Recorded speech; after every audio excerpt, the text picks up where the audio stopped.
રડતી બબીતા પગ પછાડીને રૂમમાં જાય છે અને પોતાની સાસુને કહે છે, બસ બહુ થઈ ગયું, આજે હું મારી માને ફોન કરીને બોલાવું છું, હવે સહન કરવાની હદ પૂરી થઈ ગઈ છે.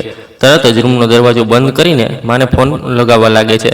પાછળથી બબીતાની સાસુ અંબિકાજી દોડતા આવે છે અને બારીમાંથી વહુને અવાજ દઈને કહે છે, વહુ, ઘરની વાત ઘરમાં જ રહેવા દે, શા માટે તું તારા પિયરવાળાઓને નાની નાની વાત પર ફોન કરીને પરેશાન કરે છે? આ એટલી મોટી વાત નથી કે તું તારા પિયર ફોન કરીને બધું જણાવે, અને સાસરીમાં નાની મોટી વાતો તો થતી રહે છે, આપણે સાથે બેસીને વાતનું સમાધાન કરી લઈશું. આંખો કાઢતા બબીતા કહે છે, નહીં માજી, હવે વાત કરવાથી વાત નહીં બને, દરેક વાતની રોકટોક મારા પર જ લગાવો છો. શું તમારા ઘરની પરિસ્થિતિઓની જવાબદાર માત્ર હું જ છું? તો મારા પર જ બધી રોકટોક કેમ? હવે હું આ ઘરમાં એક ક્ષણ પણ નહીં રહું. ઘરના બધા પૈસા પર કબજો જમાવીને બેઠા છો, તમારા હિસાબે જ મને ખર્ચ કરવા માટે આપો છો. તમારે એફડીના પણ પૈસા આવે છે, ઘરનું ભાડું પણ આવે છે, તેમ છતાં ખર્ચ માટે ટીક ટીક કરતા રહો છો. એકવાર મારા હાથમાં ઘરની માલિકી આપો, પછી હું તમને બતાવું છું કે ઘરનો ખર્ચ કેવી રીતે ચલાવવામાં આવે છે, એમ કહીને માને ફોન લગાવી દે છે.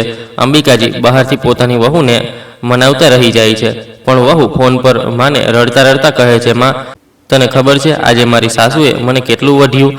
તે પણ માત્ર 10,000 રૂપિયા માટે. શું બેટા, તારી એ વૃદ્ધ સાસુએ તને વઢ્યું? તેની હિંમત કેવી રીતે થઈ તને વઢવાની? હા માં, મારી સાસુ બધી વસ્તુઓ પર પ્રતિબંધ મારા પર જ લગાવે છે, દરેક નાનીમાં નાની વસ્તુ માટે મને જ ના પાડે છે. તેમના દીકરાની નોકરી જતી રહી તો તેની જવાબદાર હું નથી, ઘરમાં પૈસા નથી તો હું શું કરું? મારી તો કેટલીક જરૂરિયાતો છે જેને આ લોકોને પૂરી કરવી પડશે, ભલે પૈસા હોય કે ન હોય. હા, બિલકુલ પૂરી કરવી પડશે. જો તેમની પાસે જરૂરિયાતો પૂરી કરવાની હેસિયત નથી તો હું મારી દીકરીને મારી પાસે પાછી પિયર લઈ આવીશ. તું ચિંતા ન કર બેટા, થોડી જ વારમાં તારા સાસરે આવું છું તને લેવા માટે. તારો સામાન તૈયાર રાખજે. અંબિકાજી બારીની બહારથી વહુની બધી વાતો સાંભળી રહ્યા હતા. ફોન મૂકતા જ બબીતા કબાટમાંથી બેગ કાઢીને તેમાં સામાન પેક કરવા લાગે છે, જેને જોઈને અંબિકાજીના દિલના ધબકારા વધી જાય છે. દીકરો પણ ઘરમાં નથી. તે વારંવાર દરવાજો ખખડાવીને વહુનો દરવાજો ખોલવાની વિનંતી કરી રહ્યા છે. વહુ ગુસ્સાથી દરવાજો ખોલીને કહે છે, હવે શું થયું? મારી માનું નામ સાંભળીને ડરી ગયા? પણ હવે કંઈ નહીં થઈ શકે, મારી માં આવી રહી છે, આજે જ તેમની સાથે પાછી જતી રહીશ. બેટા, નાની નાની વાત પર પિયર ચાલ્યા જવું સમજદારીની વાત નથી. જો ઘરમાં પૈસાની તંગી છે તો મારા અને દીકરાની સાથે સાથે તારે પણ તો આ વાત સમજવી પડશે. તું પણ તો આ ઘરની સભ્ય છે. જ્યારે દીકરાની નોકરી હતી ત્યારે મેં તને કોઈ વસ્તુ માટે નહોતી રોકી. જેટલા પૈસા ખર્ચ કરવાના હોય તે તું કરતી હતી, હું ક્યારેય કંઈ નહોતી કહેતી. પણ આજે ઘરનો ખર્ચ માત્ર ઉપરના ભાગને ભાડે આપીને ચાલે છે. બબીતા પોતાની સાસુની એક પણ વાત સાંભળતી નથી. તરત જ બધા બેગ તૈયાર કરી લીધા. થોડી જ વારમાં અંબિકાજીના સમધન માયાજી આવી જાય છે. દોડતા દીકરીના રૂમમાં ગયા. બીજી તરફ ખૂણામાં અંબિકાજી ઊભા છે. માયાજી પહેલાં તો પોતાની દીકરીને ગળે લગાવે છે અને પછી કહે છે, તારે રડવાની જરૂર નથી, તારી માં આવી ગઈ છે. પછી અંબિકાજી તરફ આંગળી ચીંધીને બબીતાની માં કહે છે, સમધનજી, મેં તો વિચાર્યું હતું કે મારી દીકરીના સાસરીવાળા ખૂબ સારા છે, મારી દીકરીને ખૂબ સારી રીતે રાખે છે, તેની દરેક ફરમાઈશ પૂરી કરે છે. પણ હું ખોટી હતી. આજે મારી દીકરીએ મને રડીને જે રીતે ફોન કર્યો તેનાથી બધું જાહેર થઈ ગયું છે કે તમે બધા મારી દીકરી પર અત્યાચાર કરો છો, તેની સાથે લડાઈ ઝઘડો કરો છો, નાની નાની વસ્તુઓ ખરીદવાની ના પાડી દો છો. પણ તમે લોકો કદાચ એ ભૂલી ગયા છો કે તેની માં હજી જીવિત છે. મારા જીવતે જીવ મારી દીકરીની આંખમાં એક પણ આંસુ નહીં આવે. હું મારી દીકરીને પાછી લઈ જઈ રહી છું. ચાલ બેટા, તારી માના ઘરે ચાલ. અંબિકાજી સમધનની વાતો સાંભળીને તેમને સમજાવતા કહે છે, અરે સમધનજી, બબીતા તો હજી ના સમજ છે, પણ તમે તો દુનિયા જોઈ છે, અને વળી ક્યાં ઘરમાં સાસુ વહુ વચ્ચે થોડી ઘણી રકઝક નથી થતી. પણ એનો અર્થ એ નથી કે તમે વહુને સીધી પિયર લઈ જઈને બેસાડી દો. તમે પણ તો વહુ દીકરાવાળા છો, મારી વાતને ખૂબ સારી રીતે સમજતા હશો. તમે ઘરમાં આવ્યા છો, ખૂબ સારી વાત છે, બેસો, ચા નાસ્તો કરો, જમવાનું બનાવું છું, જમીને જજો. પણ મારી વહુને તમારા ઘરે પાછી ન લઈ જાઓ. ઘરની વાત ઘરમાં જ રહેવા દો, અમે અંદરો અંદર પતાવી લઈશું. એવું કેવી રીતે ઘરની વાત ઘરમાં રહેવા દઉં? આ મારી દીકરીની વાત છે. તમારા ઘરની વાત માત્ર તમારા ઘરની વાત નથી.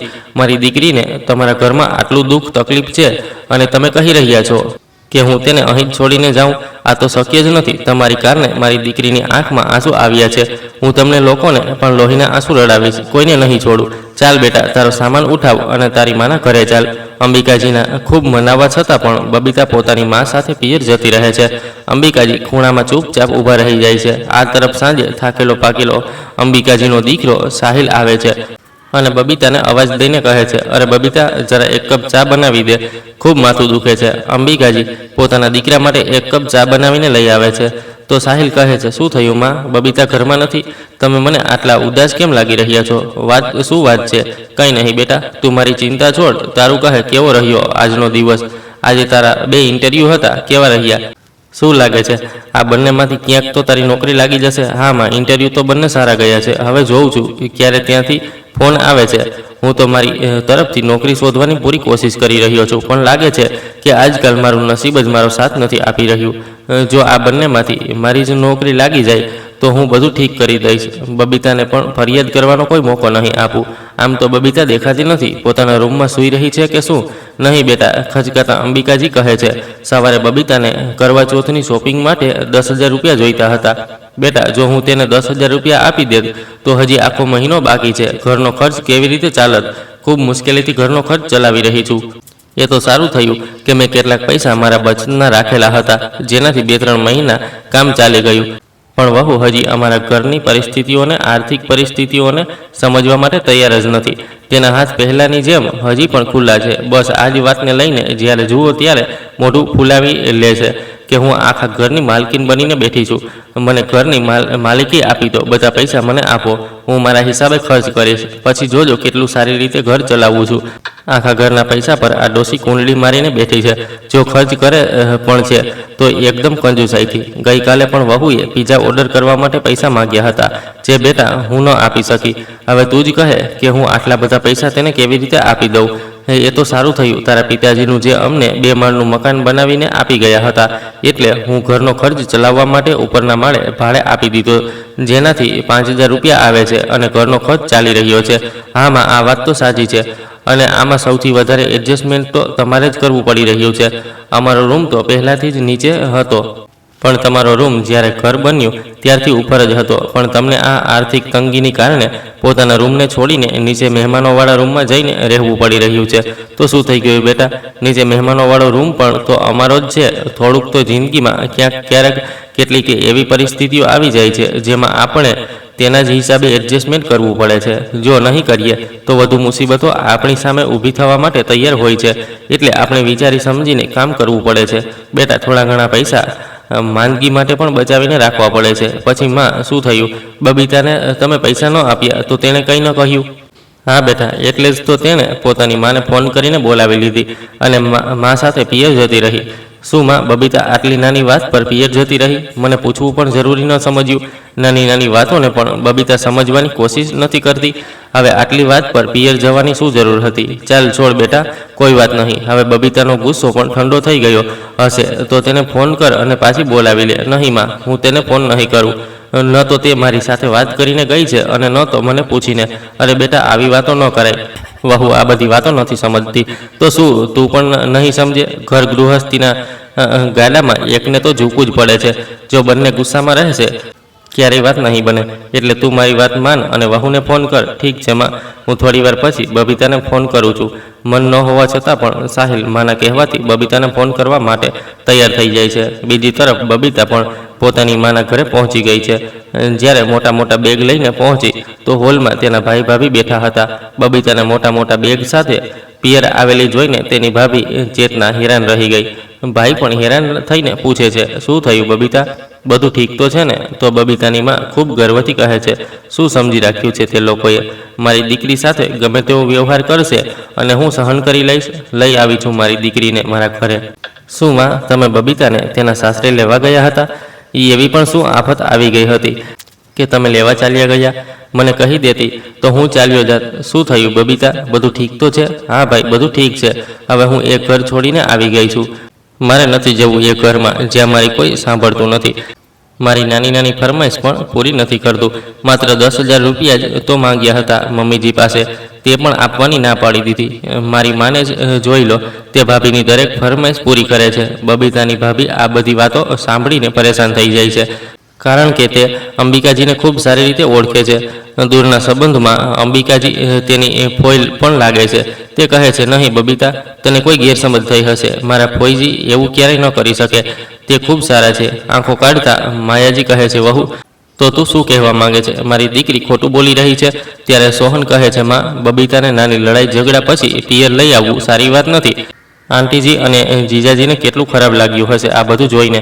બબીતા કહે છે, હા ભાઈ, હું બધું સમજી રહી છું. મારા આવવાથી તમને અને ભાભીને સારું નથી લાગી રહ્યું, એટલે જ આ બધી વાતો કરી રહ્યા છો. બેટા, તું ચિંતા ન કર. તારી માં હજી જીવિત છે અને તને પોતાના ઘરમાં લઈને આવી છું, તો પોતાના દમ પર લઈને આવી છું. તારા ભાઈ ભાભીને દમ પર નહીં. મારા પેન્શનના પૈસા આવે છે અને આ આખું ઘર પણ મારું જ છે. તો શું હું આ ઘરમાં મારી દીકરીને ન બોલાવી શકું? હું મારી દીકરીને આખી જિંદગી મારી સાથે રાખી શકું છું અને તેના ખર્ચા પણ ચલાવી શકું છું.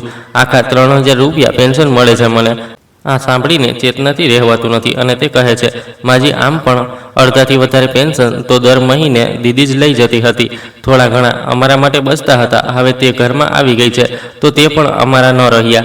અમારા ઘરના હાલાત પણ કંઈ વધારે સારા નથી. તમારા દીકરાની દુકાન પણ ઠીકઠાક જ ચાલી રહી છે. ઘરનો ખર્ચ પેન્શનના પૈસાથી જ ચાલે છે.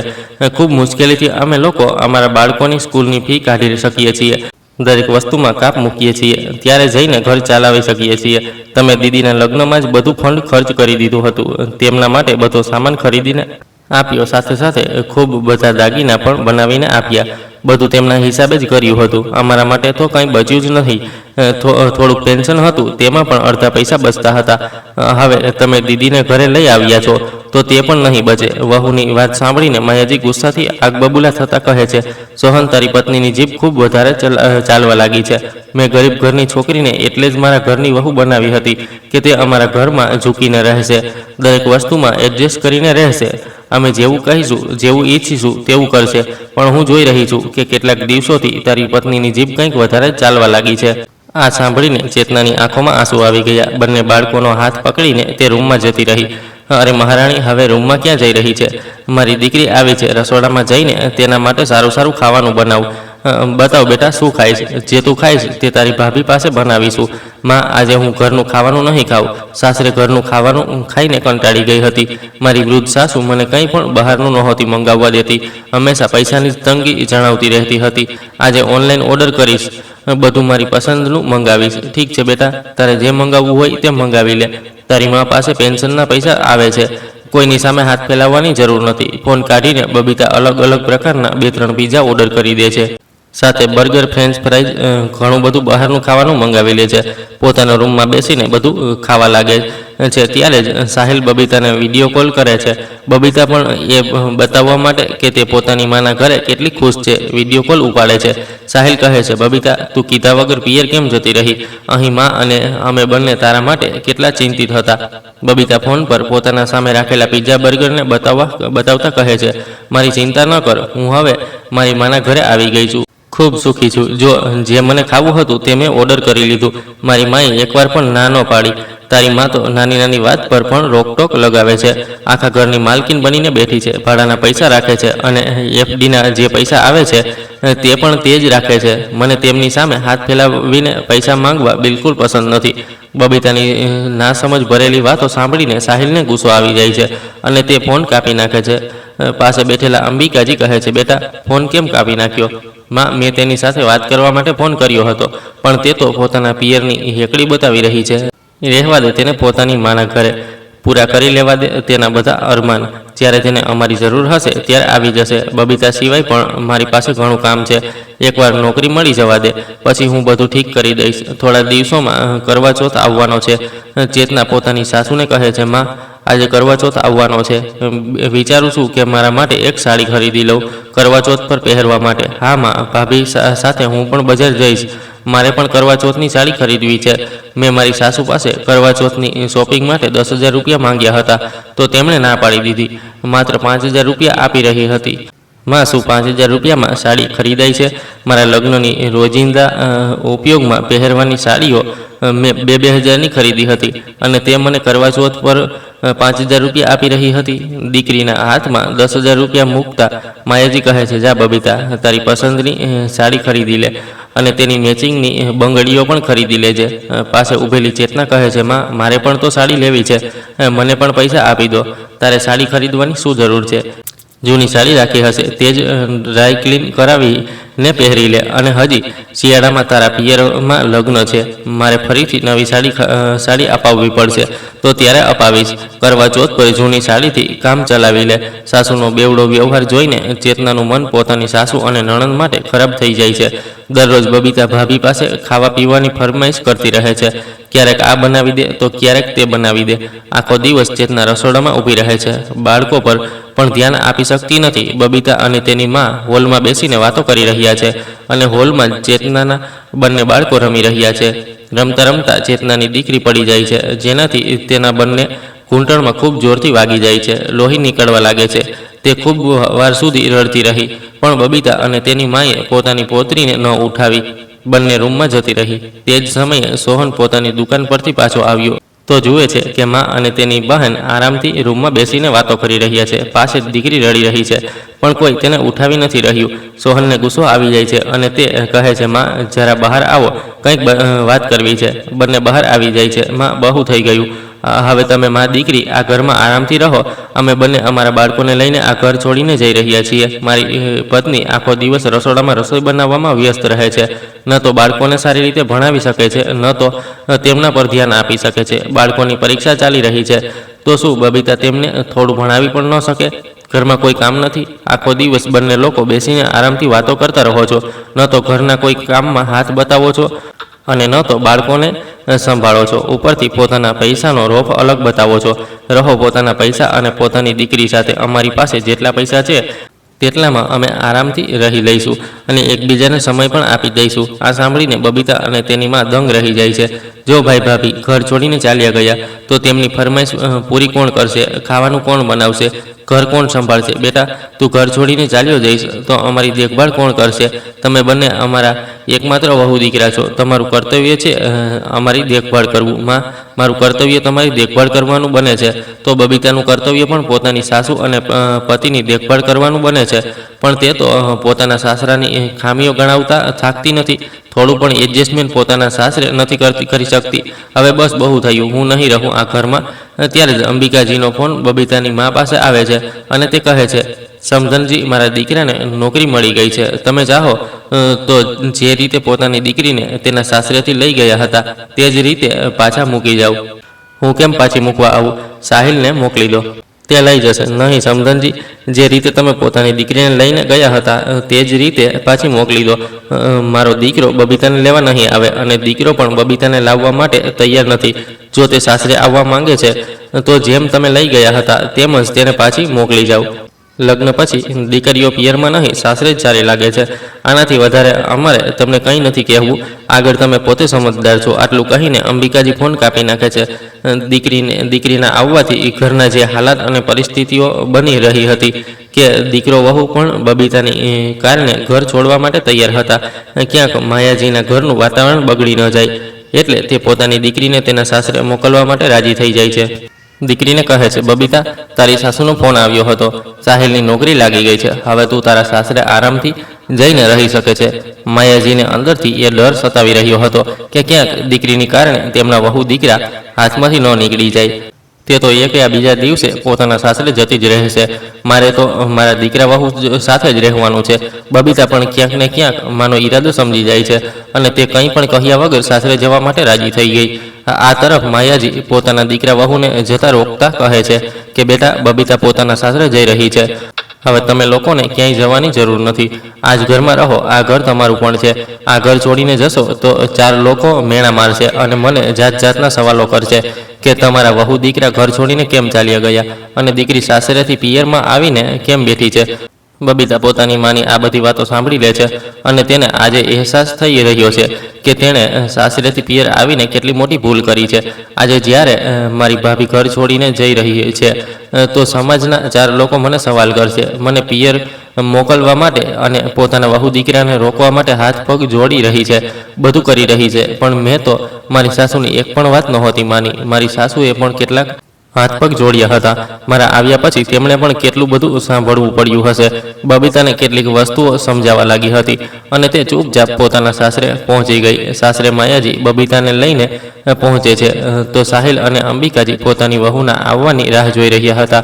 બધાને ચા નાસ્તો કરાવ્યા પછી ચાવીના ગુચ્છાને વહુના હાથમાં સોંપતા અંબિકાજી કહે છે, આ લો વહુ ઘરની માલિકી અને આજથી ઘરની બધી જવાબદારીઓ તમારી. હવે બધી માલિકી તમે જ સંભાળો.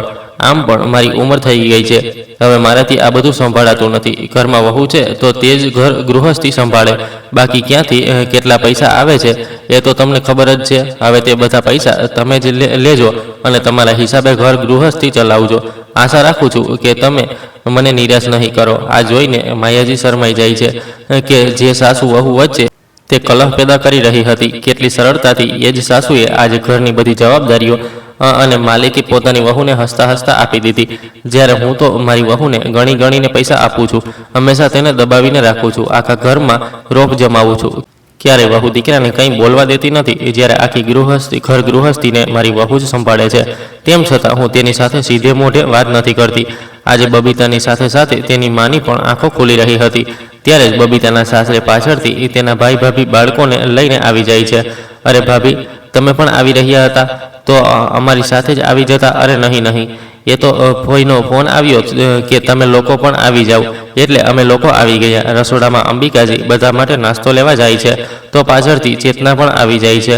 અંબિકાજી ચેતનાનો આભાર વ્યક્ત કરતા કહે છે, ચેતના, જો આજે તમે અમારો સાથ ન આપતા તો ખબર નહીં અમારી વહુને ક્યારે અકલ આવત અને ક્યાં સુધી તે ઘર પાછી ફરત.